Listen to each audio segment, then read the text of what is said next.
frontier of scientific discovery lay on the surface of the moon. Today, the next frontier lies beneath it. My name is Jonah Arnheim, and I'm joined today by Allison Gray and Claire Brundage, and we are Team TerraNova. TerraNova is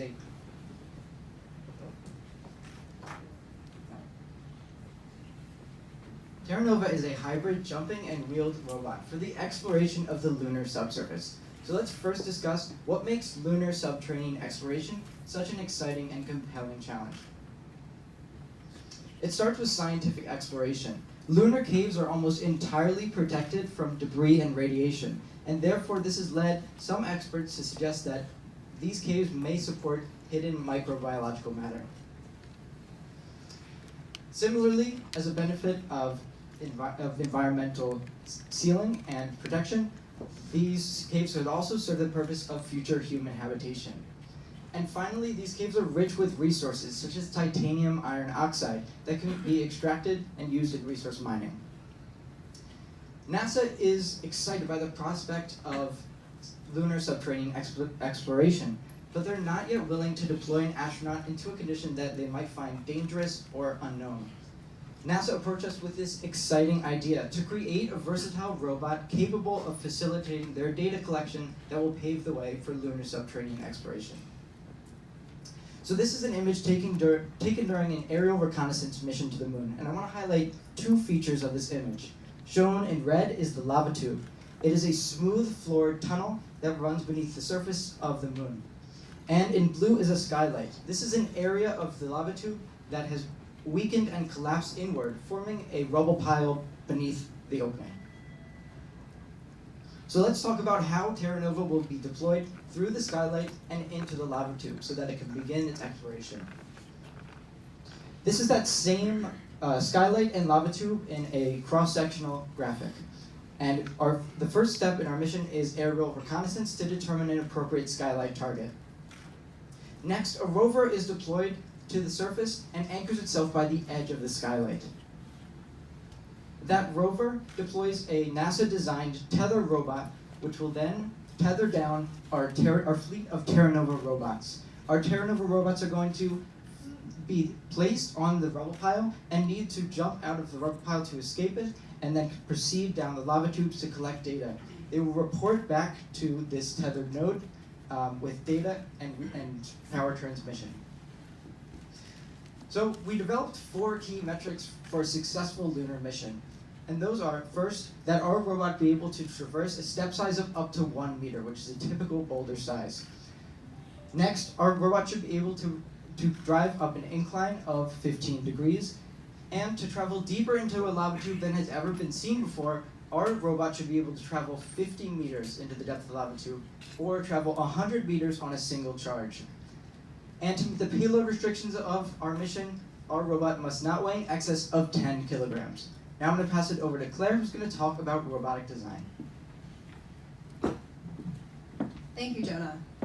When designing the optimal robot for lunar subterranean exploration, we considered a number of different robotic architectures. To compare these architectures, we used these 3 criteria. To begin, lift-based flyers require air. This means that the moon with no atmosphere is not a good place for flyers. Legged robots are inefficient.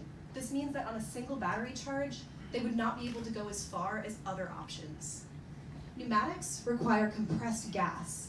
This constraint is constrained by the amount of gas we can bring to the moon and carry on board the robot.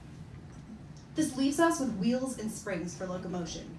This is optimal because it's energy efficient, compatible with the lack of atmosphere, and will survive for the full duration of the mission. We will use wheels to surmount obstacles less than 10 centimeters tall, and springs to jump over anything taller than that. Traditionally, space vehicles such as the NASA Curiosity rover or the Carnegie Mellon crawler are large and cumbersome, with limited traversability. They can only be deployed once or twice in a mission. On the other end of the spectrum are MIT's experimental microbots. These are small, with limited capability, but can be deployed in hundreds. TerraNova has moderate sensing capabilities and unparalleled traversability. They can be deployed in dozens, minimizing the chance of full mission failure. This is the TerraNova robot. It's comprised of 6 different subsystems, including wheels, steering, suspension, chassis, jumping, and sensing. A key aspect of our novel design is the jumping mechanism. Here you can see our jumping mechanism prototype. It jumped 7 inches during testing, which corresponds to 1.1 meters on the moon, exceeding our goal of jumping 1 moon meter. We chose the cam-based design because it allows for continuous compression, rapid release, and built-in recapture, all with one actuator. This limits the energy required for the mechanism and the overall complexity. Determining the cam geometry was key to jumping success. Here are 5 potential profiles, all constrained by the spring's natural and compressed length. We took this power law equation and optimized it to reduce the instantaneous change in torque. On this plot, you'll see the rotation versus the torque required for all 5 profiles. The outer profiles have steep slopes, meaning that they'll require a large instantaneous change in torque. The center green profile has a smooth torque gradient, making it the optimal option for our cam. Given a target jump height of 1 moon meter, spring selection becomes a trade-off between stroke length and spring constant. A small stroke length results in high spring forces and high stresses throughout the system. On the other end of the spectrum, there's a geometric limit on how large the springs can be, given our desired wheel diameter and envelope. This lands our optimal springs in the central region. Here you can see our jumping prototype in action. During testing, we found that added mass decreased the total jump height. Through this testing, we not only showed that we could exceed our target jump height of 1 moon meter, but that we were also able to jump with a significant payload. This differentiates us from most jumping robots. From our prototype to our final jumping mechanism, the jump height increased more than 5 times, while the overall mass decreased. Now, Allison's going to explain to you this mass optimization progress. Thanks, Claire. We began our analysis with the basic shape of the component in CAD. We then analyzed the forces felt by the component using free body diagram analysis. We imported these forces into a finite element model to determine the stress profile within the component, and then used topology optimization to optimize the component and remove areas of low stress, which were the blue areas.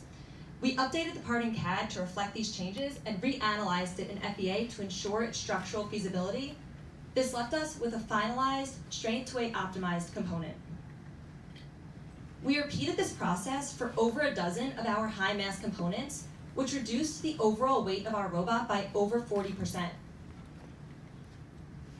We implemented front-wheel differential steering to control our robot. We did this with a servo motor mounted over the central axis of our custom-designed wheels. This placement at the wheel center of mass minimizes the torque required to turn the wheel, which reduces our overall power consumption. Our jumping mechanism is housed in the center of the robot's chassis, mounted on a servo. The jumping mechanism is stored inside the chassis while the robot drives around, and then it rotates into position when it is time to jump. The sensing package is mounted perpendicular to the jumping mechanism, so when the robot is driving, the sensing package is out collecting data.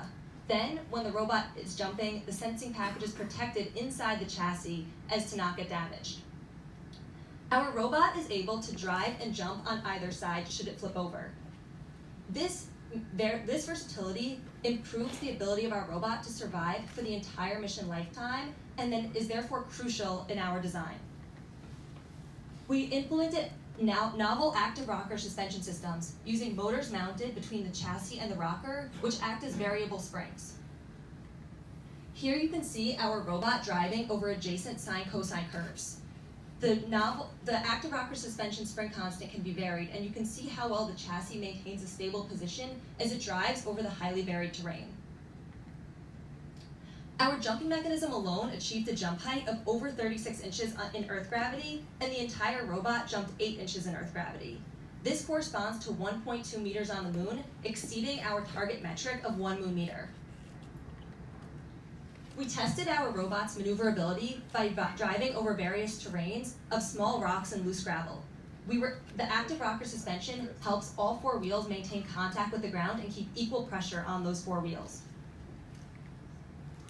Overall, we met and exceeded all of our target metrics for our robot. Our robot is able to jump 1.2 meters on the moon. It is able to traverse a slope of 15 degrees. It has an explorable round-trip distance of over 100 meters, and it only has a mass of 9 kilograms. We would like to sincerely thank all of our advisors for their help and support throughout this entire project, as well as our sponsors from NASA, SpaceX, Cornell Cup, ARM, Lutron, and Elevated Materials. TerraNova succeeded in creating a novel, all-terrain jumping robot that is uniquely designed to explore the unknown. We now invite the rest of our team to join us for questions and are happy to answer any questions you may have. Thank you.